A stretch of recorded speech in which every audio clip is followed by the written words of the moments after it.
Previously, to collect information and look for other Yggdrasil players in the New World, Ainz and Narbril disguise themselves as copper rank adventurers, and travel to Erantil. While wandering in that city looking for some missions, Ainz and Narbril use fake names. They both travel under the alias Momen and Nabe. In the Erantil Adventurers Guild, they meet an adventurer group called the Swords of Darkness. The group offers Ainz and Nabe to join them in the monster expeditions. However, a talented magic user in the town, Inferia Bearer, gives them a mission to escort him to Carni village. The journey is dangerous and the group has to fight strange creatures to reach the village. It is later revealed that after Ainz saved the Carni village, the village has become a small part of his newly founded nation, Sorcerer Kingdom. In another place, a Psycho Zernorn member, Clementine, and Khajiit plan to kidnap Inferia so they can use his talent to control a magic item called Crown of Wisdom. Once they can control it, they can regenerate an undead army. During their journey to the village, Nina mentions the existence of dragons in that new world, making Ainz wonder whether the creature truly exists in this place. In Yggdrasil, dragons are often considered one of the strongest creatures. When the group finally arrives at the Carni village's main gate, they are confronted by a goblin troop. A girl named Enri who was previously saved by Ainz recognizes Inferia, and then lets the group enter the village. Later, Inferia talks to Enri. She tells her about the previous attack that killed both her parents, and how the powerful sorcerer named Ainz came to save them. During the conversation, it is revealed that Inferia has a crush on Enri, and intends to marry her. Enri also tells Inferia that Ainz gave him a magic red potion that heals her. When she tells him about it, Inferia suddenly remembers his true intention of hiring Momen. He immediately realizes that Momen is Ainz. Later, Inferia runs to Ainz and Nabe's place, admitting that he knows his real identity. Inferia thanks Ainz for saving Enri and then tells him about his true intention of hiring him and Nabe, saying that he wants to analyze the red potion that he gave to a female adventurer in the city. Surprisingly, Ainz isn't angry. Instead, he tells Inferia to use it to help people, not to hurt them. After that, the team escorts Inferia to the forest where he usually collects herbs. Inferia tells Ainz that there is a powerful creature in the woods whom they call the Wise King of the Forest, who has always been protecting the village. Inferia asks Ainz to fight that creature without killing it if they accidentally encounter it. Ainz shows this as a chance to bring glory to his name. He asks Ora to find that creature and bring it to him and Nabe. Ora finds that creature in a large cave. He then blows it to wake it up. The creature wakes up, appears as a mighty creepy living thing, and makes a terrifying roar. Inferia and the Swords of Darkness back off and leave that thing to Ainz and Nabe. Rushing to Ainz and Nabe at a high speed, that thing attacks Ainz and hides. Ainz deflects that attack with his swords. However, he then feels disappointed after seeing that the Wise King of Forest is just a giant hamster. They stop the fight as Ainz easily tames that creature. He and Nabe take that giant hamster and join back their group to finish their escort mission. Seeing how powerful Ainz and Nabe are, Inferia asks to join his group so that he can train to be stronger under Ainz's supervision. Ainz refuses him politely. However, he promises Inferia that he will always protect the village. At the end of the day, the group goes back to Erantil. Ainz and Nabe go to the Adventurers Guild to register that giant hamster whom they name Hamsuk as their team, while Inferia and the Swords of Darkness unpack the herbs in the bearer's house. In the bearer's house, Inferia and the team are confronted by Clementine who has been waiting to kidnap him. Although the Swords of Darkness outnumbered her, Clementine doesn't look scared. She threatens to torture them to death. The Swords of Darkness make an effort to buy time for Inferia and Nina to flee, but Khajiit blocks their escape route, which results in the deaths of all the members.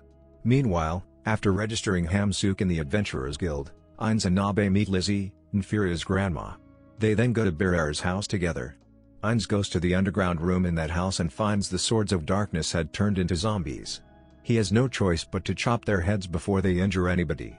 Ainz discovers Nina's body as well, which appears to have been subjected to extensive torture before her death. However, Inferia had disappeared. Lizzie then hires Ainz and Nabe to find her grandson, promising them she will give them anything to save Inferia. Ainz commands Nabe to use magic and some locator scrolls to locate Inferia's captivity. They learn that Inferia is held at the secret shrine in the cemetery. Besides, a massive undead army is also in the graveyard. Ainz asks Lizzie to warn town people and the guild about this matter. In the cemetery, the undead army is getting closer to the city's gate. A small number of soldiers who were instructed to watch that area panicked as that undead army didn't stop tapping the gate. The guards try their best to push down some undead soldiers who manage to climb the gate. Unfortunately, although they have tried hard, the excessive number of the army makes them overwhelmed. Not too long after that, Nobel, Ainz, and Hamsuk arrive at the cemetery. Ainz is determined to win this fight. At first, the guards underestimate him after seeing their copper pen. Together with Nabe and Hamsuk, he jumps and crosses the gate, slashing those undead armies with only several attacks. As they break through the undead army, Ainz and Nabe meet the members of Zuranorn, along with Khajiit and Clementine. The Zuranorn are in the progress of their sacred ritual to bring alive more undead. Their goal is to seize the city with that army. Ainz then leaves Nabe to deal with Khajiit, while he and Clementine leave to take their battle elsewhere. Nabe immediately uses her electric magic to burn the entire Zuranorn members. Only Khajiit remained unhurt.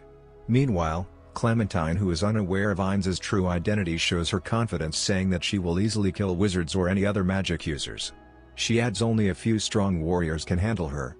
Ainz tells Clementine that he doesn't need to take her seriously, and after that, their duel begins. Knowing that Nabe is a magic user, Khajiit summons a skeletal dragon which he claims is impervious to any magic ranging from the 1st to the 6th tier. However, she manages to take down the dragon with only one hit. Khajiit refuses to give up, giving the dragon more negative energy and armor. Unfortunately, even with that excessive energy from Khajiit, the skeletal dragon can't hurt Nabe at all. She manages to defend herself and even give some light counterattack. Then, to assure his win, Khajiit calls another skeletal dragon using all his magic power. Meanwhile, Ainz fights with Clementine.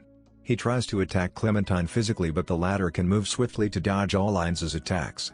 When it's her turn to attack, Clementine moves fastly and slashes Ainz with her amazing martial art skill. Unfortunately, because Ainz is undead and he is wearing thick armor during the fight, Clementine can't hurt him. She has to find a thin part of Ainz's armor to slash him. Ainz, on the other hand, observes Clementine and learns basic martial art from her movements. Later, seeing two skeletal dragons appear in Nabe's place, Ainz commands her to show them the true power of Nezarec. It's a signal that their fight will turn more serious from now. When Nabe hears his master ordering her to employ the power of Nezarec, she changes into Narbril Gamma and reveals her true identity as Nezarec's maid. She then tells Khajiit that although skeletal dragons are impervious to any magic ranging from the 1st to the 6th tier, they aren't immune to high-tier magic. Khajiit immediately realizes that his opponent isn't a normal human, since humans can only use 3-tier magic. Using a 7th-tier spell, Nabe destroys both the dragons and the Khajiit. Ainz continues to give Clementine a handicap and clashes with her repeatedly. Clementine attacks Ainz with full power and stabs him in both eyeballs with elemental strikes. He then reveals his true identity as an Overlord, which she misinterprets as an Elder Lich. Ainz snatches her up with a bear embrace. Ainz torments Clementine by telling her that she was defeated by a magic user who didn't even use his magic against her. With both arms, Ainz kills her by crushing her body. Ainz then rescues Inferia, and finds him unconscious and wounded. After that sacred ritual, it seems like Inferia had turned blind. Ainz then says that Inferia's blind eyes can be healed by magic. Seeing the crown of wisdom on Inferia's head, Ainz decides to destroy that powerful magic item. He later returns triumphant after resolving the cemetery situation in Erantal with Nabe, Hamsuk, and Inferia. In the end, Ainz is dissatisfied with his new promotion with Nabe. He had anticipated at least an Orichalcum rank promotion. Suddenly, Ainz receives a call from Albedo, who informs him that Shaltir Bloodfallen has revolted against Nezarec. That's the end of the video. Thank you so much for staying with us until the end. Let's check our channel for more anime updates. Don't forget to subscribe, like, comment, and turn on your notifications for the next videos. See you.